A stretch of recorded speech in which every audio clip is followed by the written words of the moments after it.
আকুতি ছিল এক সময়। তো এটা আমি আলোচনাটা বড় করছি এই কারণে যে আপনি লক্ষ্য করেছেন গত কদিন ধরে সিনিয়র সাংবাদিক এটা যেন একটা গালিতে পরিণত করার চেষ্টা চলছে। সিনিয়র সাংবাদিক বলতেই হবে, এটা কি কোনো সাংবাদিক চেয়ে নেয়? কেউ কি বলে যে আমাকে সিনিয়র সাংবাদিক বলেন? যেমন আমাকে অনেক মানে টেলিভিশনে তারা অভিহিত করে সিনিয়র সাংবাদিক হিসেবে। এটা কি শুরু থেকেই করতো? তা তো না, ইদানিং করে। এখন আমি কি তাদের বলবো যে আপনি আমাকে কিছুই বলেন না? যেমন আমি তো, আমাকে আবার অনেকে বলে, আপনি অনেক দেখলাম ফেসবুকে লেখে আপনি কিসের সাংবাদিক, কোথায় চাকরি করেন, এই ধরনের কথা কিন্তু আসছে। তো ভাই চাকরি তো করি না, এটা সত্য। আমি তো 2022-এর পরে চাকরি করি না, বাকি জীবনও করতে চাই না। তো এখন চাকরি না করলে কি আমি সাংবাদিক হতে পারবো না? তো এই যে বিতর্কটা উঠেছে, এই বিতর্ক নিয়ে আপনার একটু মতামত জানতে চাই। ধন্যবাদ মাসুদ ভাই এই প্রশ্ন করার জন্য। দেখেন, আমাকে যদি সিনিয়র সাংবাদিক বলে তাতে আমার কোনো আপত্তি নাই, কারণ সিনিয়র সাংবাদিক তো অবশ্যই আমি। কারণ আমি সিনিয়র সাংবাদিক হব না তো কে সিনিয়র সাংবাদিক? মনে করেন, কিন্তু আপনি যেটা বললেন শুরু থেকে সিনিয়র সাংবাদিক, এটা আমি ব্যবহার করি কিনা, আমি এটা ব্যবহার করি না। আমার আজ Right. থেকে 20 বছর ধরে আমি কলাম লিখি, আমার সেই কলামগুলোর নিচে পরিচিতি লেখা থাকে। সেই পরিচিতিগুলোতে গিয়ে আপনি দেখবেন কখনো লেখা আছে সাংবাদিক ও শিক্ষক, কখনো লেখা আছে সাংবাদিক ও columnist. This is my identity. Even আমি এই আইডেন্টিটি লিখি কেন, যখন আমি মানবকণ্ঠের এডিটর, তখন আমাকে প্রয়াত মহিউদ্দিন, কলামিস্ট একজন, আপনি চিনেন, পয়েন্ট মিস্ট্রিতে কাজ হ্যাঁ, করতেন, হ্যাঁ, হ্যাঁ, হ্যাঁ, হ্যাঁ। একজন ছিলেন। একদিন আমার উপর চরম ক্ষিপ্ত হলো, আপনি নিজের পরিচয় দেন সাংবাদিক ও কলামিস্ট, আপনি কেন সম্পাদক মানবকণ্ঠ লেখেন না? তাই বললাম যে ভাইরে, ওইটা হচ্ছে আমার একটা পদবি, আমি এক জায়গায় কাজ করছি তাই, কিন্তু আমার পরিচিতি কি? আমি সাংবাদিক, আমি কলামিস্ট, বা আমি শিল্পী। এটা তো আমার একটা বড় পরিচয়, বৃহত্তর আঙ্গিকে পরিচয়। আমি ওই পত্রিকার সম্পাদক, ওই পত্রিকার সিনিয়র রিপোর্টার, এগুলো তো আমার পরিচয় দরকার নাই। ওটা তো ওই প্রতিষ্ঠানের পরিচয়। বাংলাদেশে এটা নিয়ে একটা ইয়ের মধ্যে আছে, বাংলাদেশের মিডিয়া জগৎ এবং মিডিয়া জগতের বাইরের লোকজন এক ধরনের ভ্রান্তিতে আছে যে সিনিয়র সাংবাদিক পরিচয় দিলে আসলে কি বোঝায়। সারা ওয়ার্ল্ডে সিনিয়র জার্নালিস্ট বুঝাতে চায় যে আপনার প্রতিষ্ঠানের পরিচয় সে দেবে না। বিবিসিতে আপনি কখনো যাবেন, দেখবেন বিবিসি কখনো আপনার পরিচয় দেবে না, বলবে ঢাকার সিনিয়র সাংবাদিক, ঢাকার সাংবাদিক, এভাবে কথা বলবে। হ্যাঁ, বা লন্ডনের সাংবাদিক, এরকম করে। তবে এখানে আমি একটু আপনাকে বলি যে বিবিসির এই নিয়ম পরিবর্তন করতে আমি বাধ্য করেছি। আমি যখন বাগদাদে ছিলাম এবং আমি যখন ইরাক যুদ্ধ করছিলাম, শুধু তখন না, এর আগে আফগানিস্তানে থাকতে, আমি আমি বললাম যে আমি আফগান এই ওয়ার ফিল্ডে আছি, এত কষ্ট করছি, এবং আমাকে স্পন্সর করছে আজকের কাগজ। তো আমাকে শুধু ঢাকার সাংবাদিক পরিচয় দিলে হবে না, আমার প্রতিষ্ঠানের পরিচয় দিতে হবে, কারণ তারা স্পন্সর করে আছে আমাকে। তো বিবিসি 1 ঘন্টা সময় নিয়েছে, 1 ঘন্টা পরে আমাকে ফোন করে বললেন, মানসী বলবো, আপনি চেনেন নিচে তাকে, বলছে জি। আনিস, আমাদের এত বছরের ইতিহাসের, এই সাংবাদিকতার ইতিহাসে এইটা আপনি পলিসি চেঞ্জ করে দিয়েছেন, যে আপনি বাধ্য করেছেন আপনার প্রতিষ্ঠানের পরিচয় দিতে। বিবিসি যখন আমি ইরাক যুদ্ধ কভার করছিলাম, তখনও আমার পত্রিকার নাম দিয়েছিল, কারণ তার স্পন্সর। আমি যখন ইরাক থেকে রিপোর্ট দিতাম চ্যানেল আইতে, তখন চ্যানেল আইও এই পরিচয় দিত যে আজকের কাগজের ডিপ্লোমেটিক করেসপন্ডেন্ট বা সিনিয়র করেসপন্ডেন্ট কিছু একটা, আজকের কাগজের প্রতিনিধি, মোট কথা আমাকে সে পরিচয় দিতে হতো। তো এখন এই এই পরিচয়কে বাংলাদেশে আমি দেখতে পাচ্ছি যে এটা 5 আগস্টের পরে ইউনূসের কিছু পোষ্য দালাল, যেগুলোকে আমরা অস্বীকৃত সন্তান বলি ওদের, এরা মিডিয়াতে গিয়ে এটাকে বিকৃত করছে। এই পদবিতে অ্যাজ এফ সিনিয়র সাংবাদিক যারা, তারা রাস্তা থেকে উঠে এসেছে। হ্যাঁ, এটাকে বিকৃত করছে, এবং জাসি গ্রুপ এটাকে আবার ক্যাশ করে একটা এই বদ্ধ ছাগল গোষ্ঠীর মধ্যে এটা প্রচার করছে, সিনিয়র সাংবাদিক মানে এরা মূর্খ, এরা চাকরি না, এরা কিছু জানে না। বাইরে 35 বছর ধরে চাকরি করছি, 4টা টেলিভিশনে হেড অফ নিউজ ছিলাম, একটা পত্রিকার এডিটর ছিলাম, ইরাক আফগানিস্তানের মতো যুদ্ধ কভার করেছি, দেশে এত বড় বড় ইভেন্ট কভার করেছি। তা আমি সাংবাদিকতা পড়েছি, সাংবাদিকতা পড়িয়েছি, সাংবাদিকতা করেছি, সাংবাদিকতা করিয়েছি। তো আমি যদি এই দেশের সিনিয়র সাংবাদিক না হই, তাহলে সিনিয়র সাংবাদিক কে? সিনিয়র সাংবাদিক কি ওই যে ব্যক্তি সাংবাদিকতা ছেড়ে বিজ্ঞাপন ব্যবসায় গিয়ে ক্লায়েন্টদেরকে মডেল সাপ্লাই দেয়?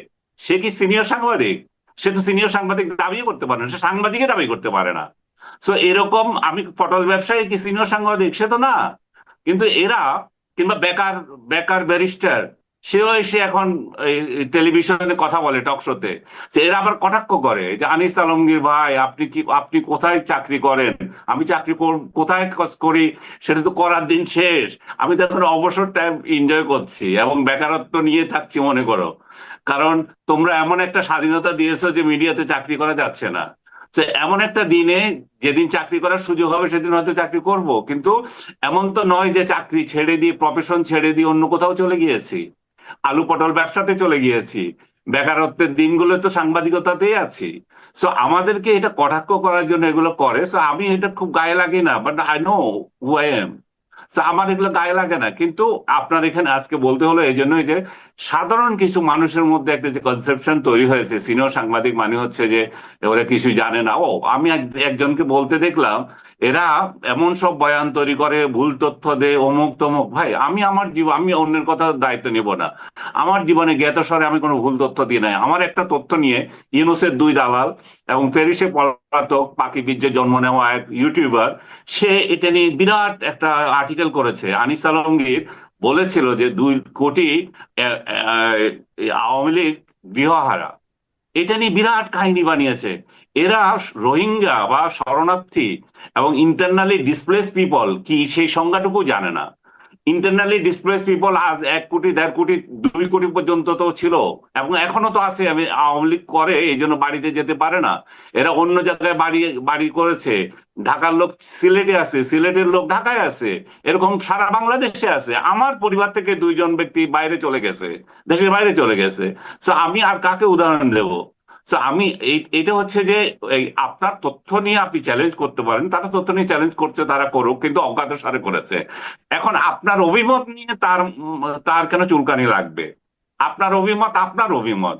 সে যে ইউনুসের চাটতেছে কিংবা অন্য কারো যে চাটাচাটি করে সেটা নিয়ে তো আমার মাথা ব্যথা নয়। তুই চাট, তোর চাটতে ভালো লাগে, কিন্তু আমার অভিমত নিয়ে তোর কেন সমস্যা রে ভাই? আমার অভিমত তো আমার অভিমত। এবং এই জন্যই বলি যে সিনিয়র সাংবাদিক, এই যে কথাটা বললেন গত সপ্তাহ, আমি আমি কিন্তু এটা বরাবরই যারা প্রেজেন্টার তাদেরকে বলি, ভাই এই এই কি ধরনের আমি এটা ব্যবহার করি না। এবং গত সপ্তাহে চ্যানেল 24 এর একটা টক শোতে আমি আর আজিজ ভাই ছিলাম। আমাকে যখন এই নামে পরিচয় করে দিল সিনিয়র সাংবাদিক, 2জনই আমরা সিনিয়র সাংবাদিক, তখন আমি বললাম যে ভাই সিনিয়র সাংবাদিকটা আপনারা ইউজ করেন না, কারণ এটা আমাকে, আমি আমি নিজে ইউজ করি না, আমাকে এটা দিয়েন না। কারণ এটা এই উগ্র গোষ্ঠী, মৌলবাদী গুপ্ত জামাতিরা এটাকে ভিন্ন অর্থে ব্যবহার করছে। এবং কিন্তু তাই বলে আমি বলছি না যে আমি সিনিয়র সাংবাদিক না, আমি অবশ্যই সিনিয়র সাংবাদিক। এবং আজিজ ভাইকে বললাম, উনিও অবশ্যই সিনিয়র সাংবাদিক। উনি একটা পত্রিকার এডিটর, আমি একটা পত্রিকার এডিটর ছিলাম। তো আমরা সিনিয়র সাংবাদিক না তো জাতির সিনিয়র সাংবাদিক কে? সিনিয়র সাংবাদিক রাস্তায় বেকার ঘোরাঘুরি করে অন্য প্রফেশনে চলে যাওয়া, আলু পটল ব্যবসা করছে ওরা, যেটা আগে বলছিলাম মডেল সাপ্লাই দেয় ওরা। ওরা তো সিনিয়র সাংবাদিক না, ওরা তো সাংবাদিক পরিচয় দিতে পারবে না। ওদের তো লজ্জা থাকা উচিত, সাংবাদিক পরিচয় দিয়ে টক শোতে যায়। এবং আপনাকেও গালাগালি করছে এটা নিয়ে। আপনাকে আমি কি বলবো? আপনি জার্নালিজম করেছেন, এত বছর ধরে জার্নালিজম করছেন, এতগুলো প্রতিষ্ঠানের আপনি বড় দায়িত্ব পালন করেছেন, হেড অফ নিউজ ছিলেন, এবং আপনি সাংবাদিকতা করে এসেছেন। ভাই আমরা তো বাই চয়েস সাংবাদিক হয়েছি, তোদের মতো বাই চান্স তো সাংবাদিক হই নাই, বাই চান্স তো সাংবাদিক হতে আসি নাই। যাই হোক, এখন এই জিনিসটা কি আমি মানে বলার চেষ্টা করি অনেকবার। ভাই দেখেন, আমি সাংবাদিকতা তো অনেকগুলো আপনার শাখা আছে। আমি এটাও একজনকে বলছিলাম, ভাই সাংবাদিকদের মধ্যে একটা ফ্রিল্যান্স জার্নালিস্ট বলে একটা ব্যাপার আছে। আমি বিভিন্ন পত্রিকায় কলম লিখছি, তাই না? তো এখন আমাকে চাকরি করতে হবে। চাকরি তো আমি তো একসময় অবসরে যাব, এবং আমি তো পরিণত বয়সে অবসর নিয়েছি। অবসর বয়সে হয়েছে, কারণ অবসর কেন নিলাম, অথবা এখন কেন চাকরি করছি না। এই জন্য আমি সাংবাদিক নিজেকে বলতে ভাই কেন বলি আপনাকে, আমার যেটা মনে হয় ওনারা আসলে এই লোকগুলোকে ভয় পায়, এবং এই লোকগুলো বিভিন্ন লজিকে ওরা কোনো জবাব দিতে পারে না। এখন যে বলেন না, গ্রামে একটা প্রবাদ আছে, তোমার সঙ্গে পারলাম না, তোমার লাউ গাছ কিনে ফেলে না। কারণ আমার সঙ্গে আর্গুমেন্টে পারে না, তো যে এটা যাও আর নিজেদের ব্যাপার নিয়ে আলোচনা করি না। আমরা বরং এখন একটু আপনার কন্টেম্পোরারি ইস্যুগুলোতে যাই। আপনি নিশ্চয়ই খেয়াল করেছেন গত 2 দিন ধরে আমাদের দেশে এই এইচএসসি পরীক্ষা, বন্যার পানি, বৃষ্টির পানি জমে যাওয়া, এবং মানে পরীক্ষায় প্রশ্নপত্রে ভুল, এগুলো নিয়ে একটা লঙ্কা কাণ্ড মোটামুটি চলছে। এটা নিয়ে ডিটেল বলার কিছু নেই। এখানে কি দেখছেন আপনি? মন্ত্রীর ভূমিকা, স্টুডেন্টদের ভূমিকা, আন্দোলনের ভূমিকা, সব মিলিয়ে আপনি কি দেখছেন? আমি এখানে উস্কানি দেখছি। এই ছেলেগুলোকে এক ধরনের উস্কানি দেওয়া হয়েছে, তাদেরকে আবার বোঝানো যাচ্ছে না। এবং একটা একটা এটা এটা কি বলবো, স্পয়েলড সোসাইটি, স্পয়েলড জেনারেশন আমরা তৈরি করছি। আমরা তো পরীক্ষা দিয়েছি, আমাদের সময় কি পরীক্ষা থেকে ডিসরাপশন হয় না? হয়েছে। কিন্তু সেখানে কি হয়েছে, এখন মাসটা বেশি দূরে হয়ে গেছে। আমাদের সময় মার্চের মধ্যে পরীক্ষা হয়ে যেত আবহাওয়াকে চিন্তা করেই।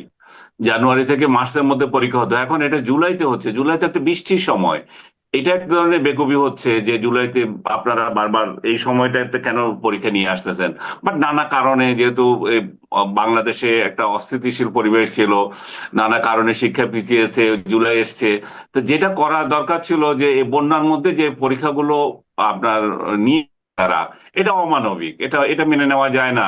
হাঁটু পানিতে এই দিয়ে ছেলেরা এই পরীক্ষা কেন্দ্রে যাবে, মেয়েরা পরীক্ষা কেন্দ্রে যায় পরীক্ষা দিচ্ছে। ভাই, আমার তো এই কাপড় নিয়ে তো অস্বস্তি বোধ করে, আমি তো এক মিনিটও বসতে পারবো না।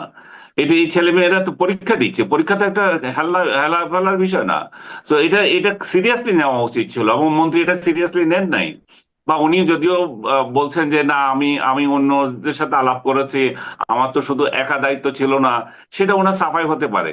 কিন্তু আমি পরবর্তীতে যেটা শুনলাম যে তারা এটা বাতিল করেছে, চিটং বোর্ডের সঙ্গে এটা সমন্বয় করে এটা পরীক্ষা নেবে। তো সেটাতে আমার মনে হয় যে আপত্তি করার তো খুব বেশি কিছু নাই। যেগুলা যেগুলা পরীক্ষা ভালো হয় নাই, যেগুলাতে বৃষ্টিপাত ছিল, সেগুলো পরবর্তীতে এটা হতে পারে। কিন্তু আমি এখানে দেখতে পাচ্ছি যে এক ধরনের উস্কানি এদের মধ্যে আছে। বিশেষ করে আমি এনসিপির নেতা নেত্রীদের বক্তৃতায় দেখতে পাচ্ছি যে এই ছেলেগুলোকে, এই ইয়াং জেনারেশন গুলোকে উস্কানি দেওয়া হচ্ছে। এবং ইয়েতে ইভেন প্রধানমন্ত্রীকে পর্যন্ত কটাক্ষ করে কথা বলছে। তো মানে শিক্ষামন্ত্রী তো নগণ্য বিষয়। তো এই যে জিনিসটা, আমার মনে হচ্ছে এই প্রত্যেকটা ইস্যু নিয়ে আমরা এই খেলাখেলি ভালো না। এটা এই জেনারেশনটাকে নষ্ট করার কোনো মানে হয় না। কারণ এই এই ইন্টারমিডিয়েট একটা জীবনের ভীষণ গুরুত্বপূর্ণ, শুধু গুরুত্বপূর্ণ না, ভীষণ গুরুত্বপূর্ণ। এটা একটা মাইলস্টোন। আপনি আপনি কোন দিকে যাবেন, আপনার একটা দিক নির্দেশনা। এটা কোথায়, আপনি ইন্টারমিডিয়েট রেজাল্টের উপর নির্ভর করছে আপনি ইউনিভার্সিটিতে যাবেন, কোথায় যাবেন, নাকি বেকার হবেন, সবকিছুর উপর নির্ভর করছে, না বিদেশ যাবেন। যে এমন একটা পরীক্ষাকে হেলায় ফেলায় করে এবং এটার পেছনে রাজনৈতিক ইন্ধন যোগানো, আমার মনে হয় ঠিক হচ্ছে না। আওয়ামী লীগকেও আমি দেখি যে সোশ্যাল মিডিয়ায় আওয়ামী লীগের লোকজনও এই, এটা তো মৌন সমর্থন আছে ছেলেদের এই উগ্র দিকে। বা তারা তারা অন্যভাবে বলে, তারা বলে যে ইউনুস যে এই সোসাইটি, এই শিশুগুলোকে নষ্ট করে গেছিল, তখন তো আপনারা কিছু বলেন নাই। তারা ওই জুলাইয়ের আন্দোলনকে ইঙ্গিত করতে চায়। আমি বললাম যে ভাই, জুলাই আন্দোলন আর এটাকে, দুইটাকে এক করে আর এখন দেখেন না। কারণ এটা, বা জুলাইতে যদি ভুল করেও থাকে কেউ আপনাদের দৃষ্টিতে, তো এই ভুল এখন আবার হতে দেবেন কেন? এখন তো এটা হওয়া উচিত না।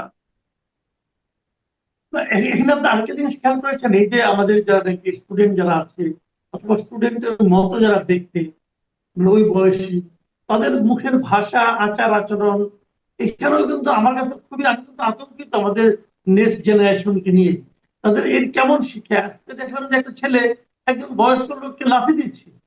আপনি এটা ছবি আসছে কিনা আপনার কাছে, আপনি দেখছেন কিনা আমি জানি না। তো আমি তো দেখছি শিক্ষকের উপর চেয়ার মারছে। বলেন শিক্ষক, এগুলো কেন? এগুলো এগুলো হচ্ছে অবক্ষয়। থ্যাঙ্কস গড যে আমি এখন শিক্ষকতা অলমোস্ট ছেড়ে দিয়েছি। কারণ এই এই জেনারেশন যদি হয় আমাদের ছাত্র, ওনাদেরকে কি শিক্ষা দেব? হ্যাঁ। এবং আমার এই বুড়া বুড়া বয়সের আবার ইয়েগুলা, এক ব্যারিস্টারকে দেখে বলছে আমার জীবনে কোনো কৃতজ্ঞতা নাই শিক্ষকদের উপর। তো এরা এরা কি দিবে? এদের কাছে থাকেও তো এরাই তো উস্কানি দাতা। যে আমার কোনো কৃতজ্ঞতা নাই শিক্ষকের উপর, আপনার কোনো কৃতজ্ঞতা নাই, তার মানে আপনি অকৃতজ্ঞ। আপনার শিক্ষা জীবনে যে আপনাকে শুরু থেকে শেষ পর্যন্ত যে নিয়ে গেছে, কেউ না কেউ দুই পয়সার উপকার হলেও তো আপনাকে করেছে। আপনি যখন বলেন যে না আমার কোনো ইয়ে নাই, তার মানে হচ্ছে যে এই জেনারেশনকে উস্কিয়ে দেওয়া যে শিক্ষকদের উপর তোমার কৃতজ্ঞতা বোধের কিছু নাই। এরা টুলস। এরা তুমি টাকা দিচ্ছ তাই পড়াচ্ছে, তা তো না। শিক্ষকতা এমন একটা পেশা যেটা যেটা নিজেকে ভাইরাল করার পেশা না, এটা হচ্ছে এমন একটা পেশা যে লোকই পেশা, যেটাতে আমি সাধারণ মানুষ, আমি সাধারণভাবে চলছি, আমার এই স্টুডেন্ট, আমি তাদেরকে শিক্ষা দেব, আমার চাকচিক্য নয়, আমার অন্য জীবনে আমি যেতে চাচ্ছি না। এই যে আপোস করা, নিজের সাথে যে আপোস করা, এই এই যে মহান যে জিনিসটা, আপনি এটার প্রতি তো সারা জীবন কৃতজ্ঞ থাকতে হবে। যে লোকটা অন্য কিছু হতে পারতো কিন্তু সে শিক্ষকতা বেছে নিয়েছে, সে ক্লাসে ফার্স্ট বয় ছিল, সে কি অন্য কিছু করতে পারতো না? সে শিক্ষকতা কেন বেছে নিল যেখানে আমি কোনো দামই আমি নেই? এই প্রসঙ্গে আপনি একটা ছোট্ট, যদিও একটু প্রাসঙ্গিক না তবু বলি। আমি ওই দিন দেখলাম যে ইটিভির একটা টক শোতে আমাদের একজন মানে ভদ্রলোক, খুবই পরিচিত মুখ, উনি বলছেন যে ওনার নাকি ওনার শিক্ষকদের প্রতি কোনো ধরনের কৃতজ্ঞতা নাই। ওনার যারা শিক্ষক ছিলেন তাদের কারোর প্রতি ওনার কোনো কৃতজ্ঞতা নাই। তো না, এটা আমি যদি তার সবাই কথাই বলছি, করবে, আমি তার কথাই বলছি, আমি ওটা ভাইরাল দেখেছি, তার ক্লিপ দেখেছি। হ্যাঁ, এবং এটা কি ধরনের অসভ্যতা যে যে বলে যে আমার কোনো কৃতজ্ঞতা না থাকলেও চুপ করে থাকেন না, কিন্তু আপনি উস্কে দিচ্ছেন কেন শিক্ষকদের প্রতি অসৎ আচরণ করার জন্য? সো আমরা দেখতে পাচ্ছি এগুলো 5 আগস্টের ফল। 5 আগস্টের পরে এই যে বিকৃত মস্তিষ্ক কিছু ব্যক্তি মিডিয়াতে এসে এবং এই সমস্ত উদ্ভট বয়ান দেওয়া শুরু করেছে। এক ইডিয়েট আমাকে বলে যে আনিস আলমগীর কোথাকার সাংবাদিক, কোথায় চাকরি করেন, বিদেশ থেকে টাকা পান, খাবি যাবি। ওই ছাগল কবিরকে আমি জিজ্ঞেস করি, তুমি ধানমন্ডিতে কিভাবে থাকো? আমি ধানমন্ডিতে আমার বাড়ি আছে, সেটা নিয়ে কথা বলছে, আমার নাকি ভাড়া আছে, বাড়িটা কোথায় আমি এটা খুঁজে পাইলাম না। এখন সে ধানমন্ডিতে কিভাবে থাকে, বেকার উকিল, যার 2 পয়সা দাম নাই? এই কোশ্চেনটা কে করবে? এটা এটা তো নয়। এরা এরা যেটা করছে, মুক্তিযুদ্ধকে গালি দিচ্ছে। আপনি দেখেন, ওই ছাগল কবির বলে 16ই ডিসেম্বরকে আমি মানি না। আরো একজন বেকার ব্যারিস্টার, সেও বলে যে 16ই ডিসেম্বরকে আমরা স্বাধীনতা এই বিজয় দিবস মানি না। তো মানিস না তো এই দেশে থাকিস কেন? তারপরে বলে 3 লক্ষ বিহারি মেরেছে মুক্তিযোদ্ধারা, বঙ্গবন্ধু গাদ্দার, বঙ্গবন্ধু স্বাধীনতা চায় নাই, আরো কি কি জানি, মানে প্রতিদিন অসভ্যতার চরম সীমাতে মুক্তিযুদ্ধকে হেয় করে করে। এবং টেলিভিশন গুলো এই সমস্ত ছাগলদের ডেকে এনে টকশো করে এবং তাদের টিআরপি বাড়ায়। এবং এদের এই ছাগলদের সাথে আবার বসতে বলে আমাদেরকে মুক্তিযুদ্ধ নিয়ে বিতর্ক করতে হবে। আমি মুক্তিযুদ্ধ নিয়ে বিতর্ক করার কি আছে? এটা প্রতিষ্ঠিত সত্য। ছাগলদের সঙ্গে বসে এই মুক্তিযুদ্ধ নিয়ে কথা বলতে হবে কেন? টেলিভিশন গুলো যে এই ডেলিভারেটলি এগুলো করছে, এগুলো দেখার কিছু নাই। টেলিভিশন গুলো জুলাইকেও পচাচ্ছে, একদল লোক জুলাইকেও অপমান করছে, ওরা অনেকের দৃষ্টিতে কেন করছে? কারণ এই ধরনের ছাগলদের জবাব দিতে হলে তাই দিতে হবে, কারণ এই ছাগলগুলো 24 দিয়ে 71কে মুছে দিতে চাচ্ছে। আপনি যখন 24 দিয়ে 71কে মুছে দিতে চান, তখন 71-এর লোকদের তো দায়িত্ব পড়ে এটা নিয়ে কথা বলার। 24 নিয়ে যে রঙ্গ তামাশা করছেন, 24 নিয়ে যে যে ব্যবসা শুরু করেছেন।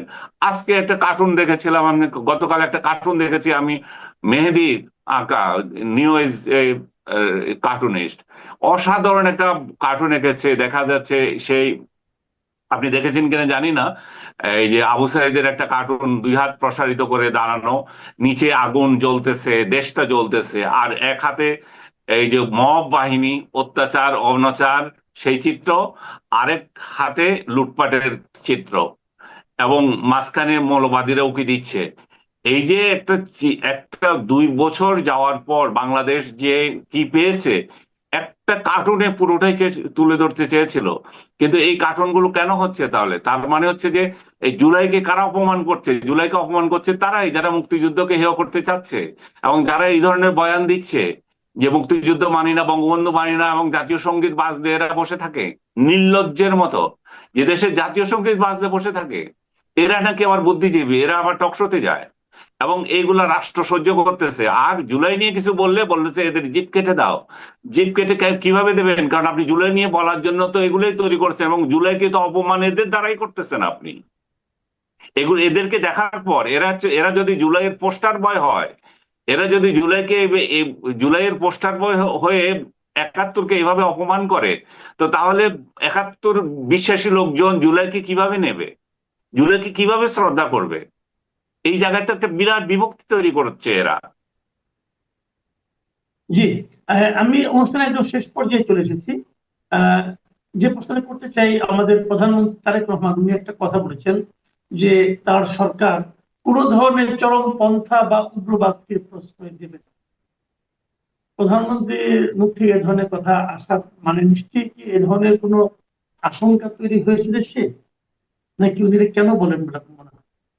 কিছুটা উগ্র রাজনীতির তো আবির্ভাব হয়েছে, যে মব সংস্কৃতির পাশাপাশি যেটা ইউনূস চালু করে দিয়ে গেছে, যেভাবে আপনার জেলখানা থেকে যেভাবে উগ্রবাদী লোকদেরকে বের করে দিয়েছে নির্বিচারে, তারা তাদের এখন কিছু অ্যাক্টিভিটিস, আমি স্পেসিফিক বলবো না, তাদের কিছু অ্যাক্টিভিটিস, তাদের এই যে কলমা পতাকা মিছিল এবং তাদের কথাবার্তা, তাদের হুমকি, এগুলো তো রাষ্ট্রের জন্য এক ধরনের বরং চরম একটা মানে প্যারেশানির বিষয় হয়ে যাবে।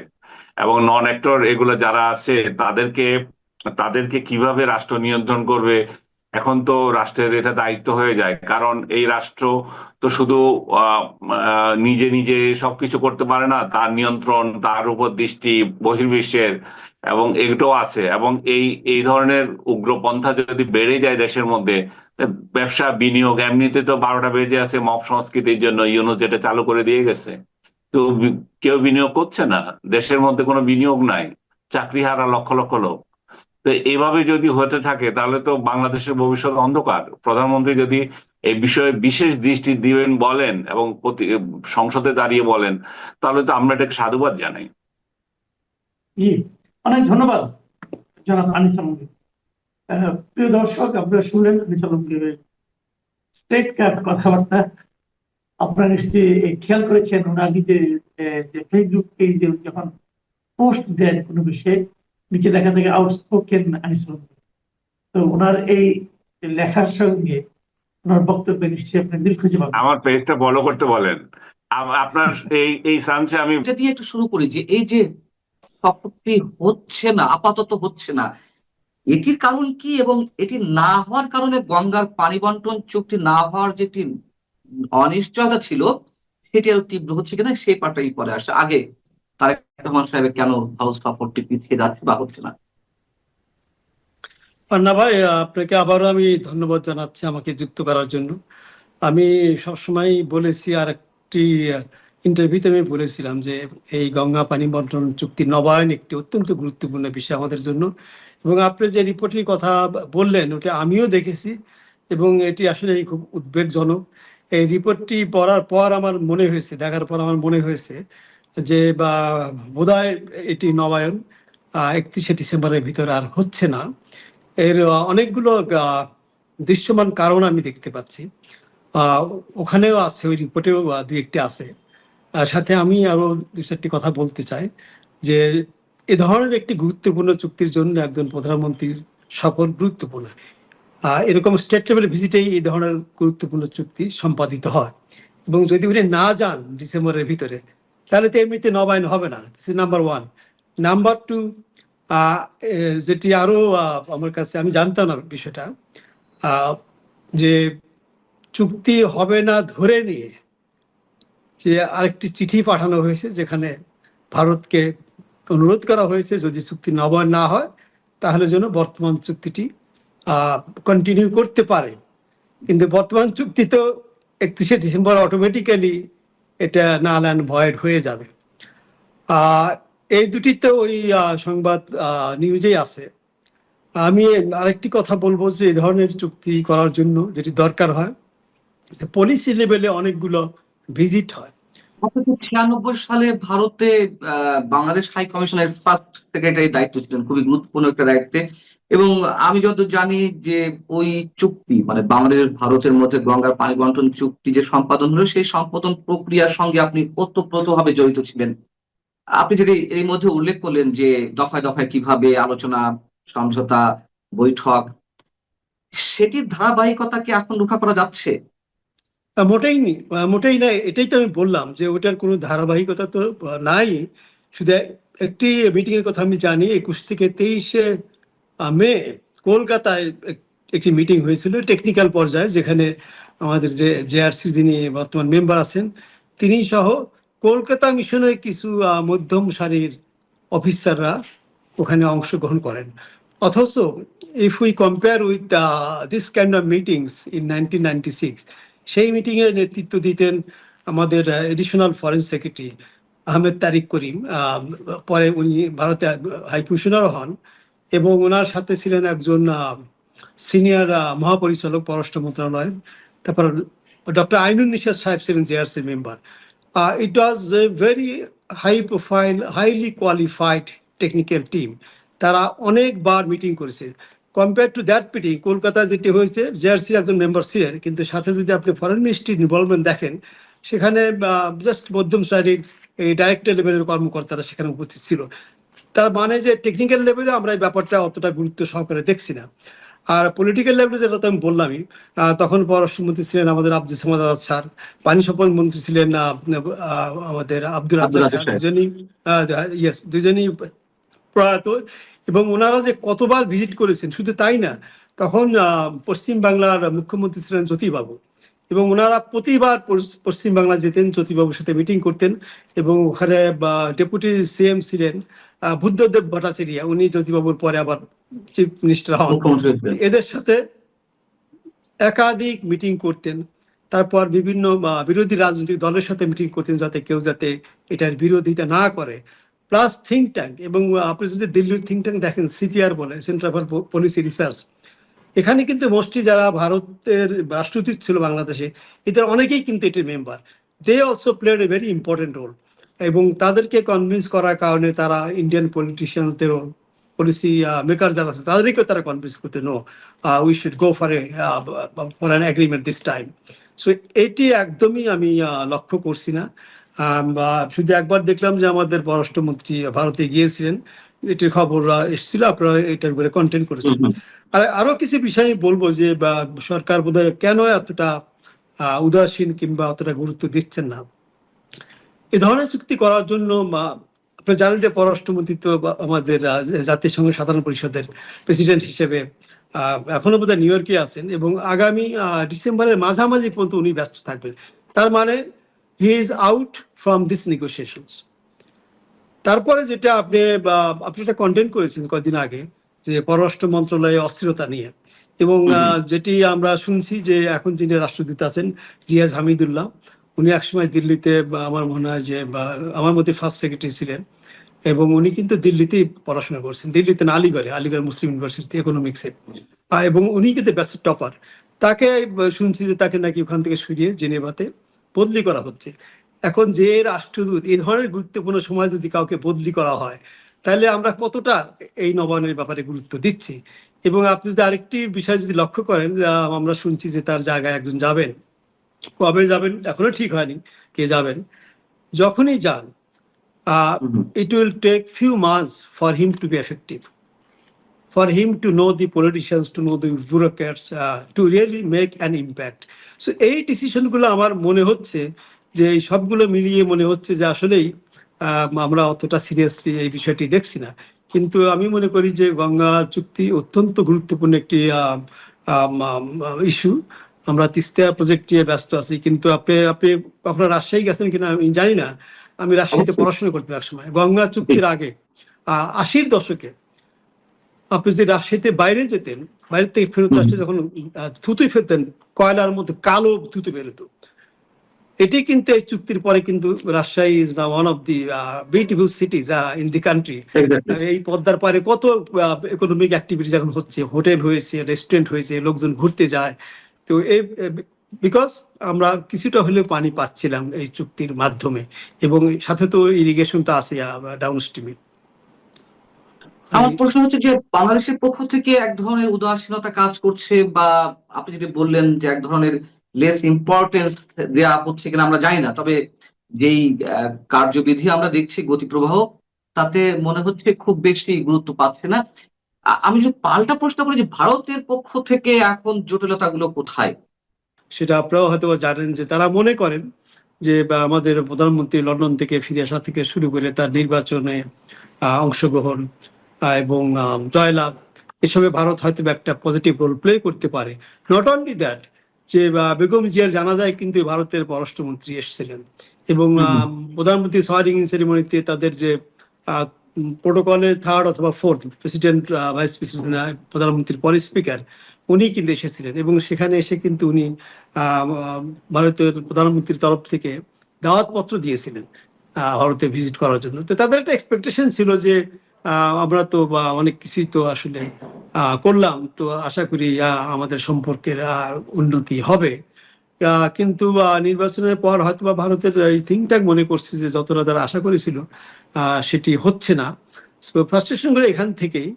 তবে আমি মনে করি যে ওদের তো অনাগ্রহ থাকতেই পারে, কিন্তু যেহেতু বিষয়টি আমাদের জন্য জরুরি, আমাদের তরফ থেকে অ্যাক্টিভ ওয়েতে অ্যাক্টিভলি এই জিনিসটা পাস করা দরকার, যেটি হচ্ছে না। এবং যারা করবে, আমি আই এম ভেরি সারপ্রাইজ যে এই চুক্তির আগে দিল্লি থেকে হাই কমিশনারকে সরানো হয়। He is a very very good officer, I know him personally.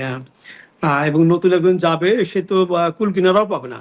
এবং আরেকটি কথা আমি বলতে চাই, আপনি বোধহয় ব্যাপারটি খেয়াল করেছেন যে ভারতের যে নতুন রাষ্ট্রদূত আসলেন শ্রী দীনেশ ত্রিবেদী, ওনার একটি বক্তব্যকে কেন্দ্র করে কিন্তু অনেক হয়েছে এই দেশের মানুষ, বিশেষ করে যারা ভারত বিরোধী। হ্যাঁ, এক্স্যাক্টলি। তারপরে কিন্তু ওনার কিন্তু কোনো নামই শোনা যায় না যে উনি আসেন কি না আসেন, কোনো ধরনের কিন্তু ওনার কর্মতৎপরতা আমরা দেখছি না। এবং যেটা আমি বলতে চাচ্ছিলাম সেটি হলো, যখন যুক্তরাষ্ট্রের রাষ্ট্রদূত যখন আসেন, একদিন পরে তার ক্রেডেনশিয়াল প্রেজেন্টেশন সেরেমনি আয়োজন করা হয়, কিন্তু ওনার ক্ষেত্রে কিন্তু 3 সপ্তাহ বা তারও বেশি সময় লেগেছে। এটি কিন্তু বাংলাদেশের ইতিহাসে কখনো হয়নি যে ভারতের 3 সপ্তাহ রাষ্ট্রদূতকে। তিনি আসার ক্ষেত্রে নাম ঘোষণার পরে, যখন বেনাপোল বর্ডার দিয়ে বাংলাদেশে আসার পরে, আসার পরে জাতীয় পরিচয়পত্রকে 3 সপ্তাহ পরে পেশ করেছেন রাষ্ট্রপতির কাছে, I নাকি think so. It was not instantly. He had to wait for a few weeks. এবং ভারতে তো আমি চাকরি করেছি, ওরা কিন্তু এইসব ব্যাপারে খুব সিরিয়াস। আপনি যদি একজন নতুন রাষ্ট্রদূতকে পাঠানো, এবার আপনি দেখেন তার ক্রেডেনশিয়াল দিতে কয় মাস লাগে। সো এই মুহূর্তে রাষ্ট্রদূত চেঞ্জ করা, নতুন রাষ্ট্রদূত পাঠানো, যদি না আপনি সিরিয়াস হন এই চুক্তি নবায়নের ব্যাপারে, I think these are not very positive move from our side. এবং আমি মনে করি পলিটিক্যাল লেভেলে we should be really very very active.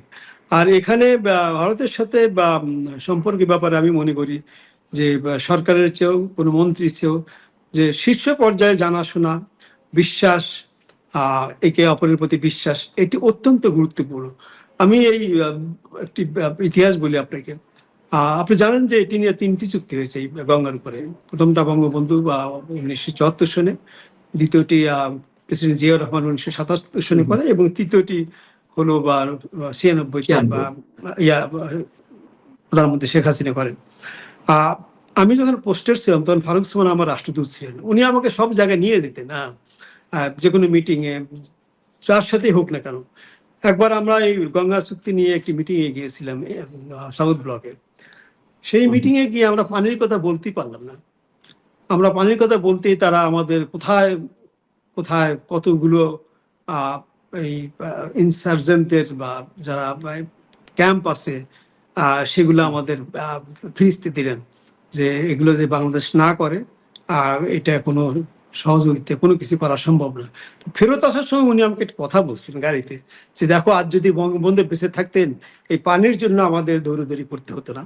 এই জন্য আমি মনে করি this same role played by president Ziaur Rahman. ওনার নিজস্ব একটা পার্সোনালিটি ছিল, তার একটা পলিটিক্যাল ভিত্তি ছিল বাংলাদেশে, and later it was done by Sheikh Hasina. এবং উনি তো এখানে আরেকটি মজার গল্প আছে, আপনি খুবই আশ্চর্য হবেন। যখন প্রধানমন্ত্রী আসলেন ভারত সফরে ডিসেম্বর মাসে, তখন বিএনপি অপোজিশন পার্টি এবং ডেপুটি অপোজিশন লিডার ছিলেন প্রফেসর বদরুদ্দোজা চৌধুরী। উনি ঘোষণা দিলেন যে যদি প্রেসিডেন্ট জিয়াউর রহমান সাহেব যে চুক্তি করে গেছেন তার সাথে যদি কম পানি আনা হয়, তাহলে শেখ হাসিনাকে বাংলাদেশে ঢুকতে দেওয়া হবে না। তো তখনও কিন্তু একদম শেষ পর্যায়ে, তখনও কিন্তু ঠিক হয়নি যে আমরা কত কিসে পানি পাবো, কত বছর জন্য চুক্তি হবে। Indian bureaucracy is very tough. পলিটিশিয়ানরা চাইলে অনেক সময় তাদের কারণে অনেক কিছু হয় না। I am sorry to say this thing, with due respect to my colleagues, Indian colleagues. তখনও কিন্তু হয়নি। যখন এটি ফাইনালাইজ হয়নি, তখন প্রধানমন্ত্রী ডিসিশন নিলেন, এটা আমরা জানতাম না, যে আমি দিল্লিতে যাব না। দিল্লিকে বলা হলে যদি আমাদের এই শর্ত যদি পূরণ না করা হয়, তাহলে আমি জয়পুর হয়ে আজমির শরীফে যাব, সেখান থেকে জিয়ারত করে ফেরত আসবো। তখন আমাকে জয়পুরে পাঠানো হয়, রামবাগ প্যালেসে তার এই থাকা খাওয়ার আয়োজন করতে। এবং এটা কি শেখ ওই দিন হাসিনা বলছিলেন? এটা কি শেখ হ্যাঁ হাসিনা বলছিলেন যে চুক্তি যদি না হয় তাহলে আমি এইভাবে সফরটা শেষ করে হ্যাঁ চলে আসবো? উনি দিল্লিতে যাবেন না, উনি জয়পুর থেকে ফেরত আসবেন আচ্ছা। আজমির শরীফ জিয়ারত করার পরে। এবং আমি যাওয়ার পরই তখন ওনার সেক্রেটারি ছিলেন মহিউদ্দিন খান আলমগীর সাহেব। উনি আমাকে সাথে সাথে প্লেন থেকে নেমে ডেকে নিয়ে বলেন যে I have to go to Delhi, তুমি টিকিটের ব্যবস্থা করো। তো টিকিট সন্ধ্যায় ফ্লাইট ছিল, আমি ওনাকে সিএফ করতে গেলাম। প্রধানমন্ত্রী তো রামবাগ প্যালেসে ছিলেন। পরের দিন আজমিরে গেলেন। মহিউদ্দিন খান আলমগীর স্যার আমাকে এটা বলেছেন যে দিস হোয়াট হ্যাপেন্ড, এবং I have to go there, I have to fix this, then she will decide whether she will go to Delhi or will go back to Dhaka. এবং আপনি জানেন যে ওই চুক্তিতে ছিল 5 বছরের জন্য জিয়া রহমান সাহেব যে চুক্তি করেছিলেন, এবং সেখানে আমাদের পানি পাওয়ার কথা ছিল 35,000 কিউসেক, এবং ওখানে একটা গ্যারান্টি ক্লজ ছিল যে 27,600 নিচে পাওয়া যাবে না। কিন্তু 96 সালে যে চুক্তি হয় সেটি 30 বছরের জন্য, আপনি জানেন। এবং সেখানেও আমাদের মিনিমাম গ্যারান্টি না, মিনিমাম আমাদের পাওয়ার কথা 35,000 কিউসেক। ফারাক্কার পানি নিয়ে আরেকটি কথা আছে, ফারাক্কার পানি কিন্তু যে ফ্লোটা কিন্তু ফারাক্কা এসে কিন্তু কমে যাচ্ছে দিন দিন, একটু একটু হলেও কমছে। তো যে ফ্লোটা এখন আছে সেই ফ্লোতে কিন্তু হয়তো বা পানির অ্যাভেলেবিলিটি অতটা না। এটা দুটি কারণ, একটি হলো যে উজানে ভারতীয়রা ডাইভার্ট করছে পানি, দ্বিতীয় কারণ হলো যে বৃষ্টিপাত কম হলে এটি হয়। অতএব শেখ হাসিনাই কিন্তু এরকম লিডার ছিলেন, এবং আমি মনে করি যে আমাদের বর্তমান প্রধানমন্ত্রী ওনার নিজ থেকেই উদ্যোগ নেওয়া উচিত শীর্ষ পর্যায়ে কিভাবে এই বিষয়টি সুরাহা করা যায়। এবং যে রিপোর্টের কথা আপনি বললেন যে উনি যাবেন না, ভারতীয়রা এই করছে সেই করছে, ওকে, কিন্তু যদি আমাদের কোনো খারাপ সম্পর্ক থেকে থাকে, সম্পর্কে যদি অবনীত হয়ে থাকে, একটি সফরের মাধ্যমে, ডায়ালগের মাধ্যমে তো এটির উন্নতি করা যায়। এবং যেহেতু ভারতীয়রা খুব কিন আমাদের প্রধানমন্ত্রীর ভিজিটের ব্যাপারে, so I think this is a golden opportunity to really get this agreement renewed and sort out other issues as required and if possible. আমার প্রশ্ন এখানে, এই পত্রিকাটি যেসব কারণ উল্লেখ করছে যে আমাদের প্রধানমন্ত্রী যেসব কারণের উপর ভিত্তি করে তার ভারত সফরটি আপাতত স্থগিত করছেন, আমরা এখনো কনফার্ম না, এই যে আমার দেশ নামে যে পত্রিকাটি রিপোর্ট করছে সেটি বরাদ দিয়ে বলছি। সেখানে বলা হচ্ছে যে নানান ধরনের চ্যালেঞ্জ, সেই চ্যালেঞ্জগুলো কি ভূ রাজনৈতিক জায়গা থেকে এই যে সীমান্ত হত্যা, বাণিজ্য ঘাটতি, বাংলাদেশের অভ্যন্তরীণ ইস্যুতে ভারতের নাক গলানো, পানি বন্টন সহ বিভিন্ন স্পর্শকাতর ইস্যু রয়েছে, এইগুলো নাকি চ্যালেঞ্জিং, এইগুলোর জন্য তিনি ভারত সফরে যাচ্ছেন না। আমার ঠিক মাথায় ঢুকছে না, কিন্তু যে কারণগুলো এখানে উল্লেখ করা হচ্ছে, আপনার কি মনে হয় যে এগুলো খুব যৌক্তিক কোনো বিষয়? আমি তো আপনাকে বললামই যে এই সমস্যাগুলো আসলে শীর্ষ পর্যায়ের আলোচনার মাধ্যমে সমাধান করা সম্ভব। আপনি সেটি বললেন। শুনেন, এই বাণিজ্য ঘাটতি, পুশিন, সীমান্তে হত্যা, পানি বন্টন ইস্যুতে আছে, শুধু গঙ্গা না, তিস্তাতেও আছে। এগুলো তো বরাবরই ছিল, সারা জীবন ছিল। এখন নতুন সরকার, নতুন প্রধানমন্ত্রী কিভাবে এই সমস্যার সমাধান করা যায়, অন্তত কমিয়ে আনা যায়, এটাই তো সরকারের কাজ। এবং শীর্ষ পর্যায়ের ভিজিট, শীর্ষ পর্যায়ের সাক্ষাৎ, that is the best way to solve all these problems. We are not just taking the advantage. আমি মনে করি আপনি বাণিজ্য ঘাটতি তো কবে ছিল না, বাণিজ্য ঘাটতি বাড়বে ন্যাচারাল কারণে, এতে কমার কোনো সম্ভাবনা কোনো নাই। আর ভারত যেটি করেছে যে আমাদের যে transshipment agreement, land border transit, এগুলো বন্ধ করে দিয়েছে। এই কারণে আমাদের আরো ঘাটতি হবে। কিন্তু এগুলোও তো আমরা বলতে পারতাম যে এটা তো ছিল, তোমরা কেন বন্ধ করছো, এটা চালু করো। উই ক্যান নেগোশিয়েট যে এগুলো তোমরা চালু করো। এবং আমার তো মনে হয় না যে এটা যদি আমাদের শীর্ষ পর্যায় থেকে বলা হয় যুক্তি সহকারে, এবং যদি আমরা আমাদের যে গুড নেইবারলি অ্যাটিটিউড, বিহেভিয়ার যদি আমরা শো করতে পারি, কেন করবে না? আমরাও চাই তারা আমাদের সাথে সেভাবে বিহেভ করুন, আমাদেরও সেভাবে বিহেভ করতে হবে। কারণ ভারতকে তো আপনি অস্বীকার করতে পারবেন না, 4,096 বর্গ কিলোমিটার আমাদের যে বর্ডার, এটা তো আমাদের অস্বীকার করার কোনো উপায় নাই।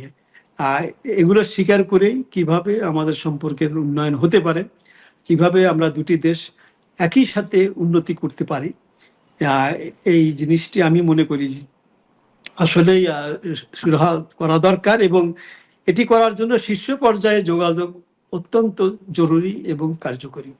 আমি আরেকটি কথা বলবো, এটা আওয়ামী লীগের সময় হয়েছিল, আমি তখন মিশনে ছিলাম না, আমি ডাব্লিউসি তে কাজ করতাম। আপনার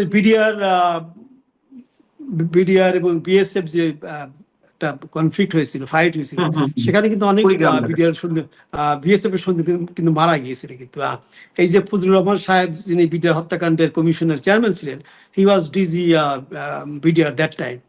এবং এটা ভারতের জন্য কিন্তু খুবই মানে it was very difficult to digest so many killings.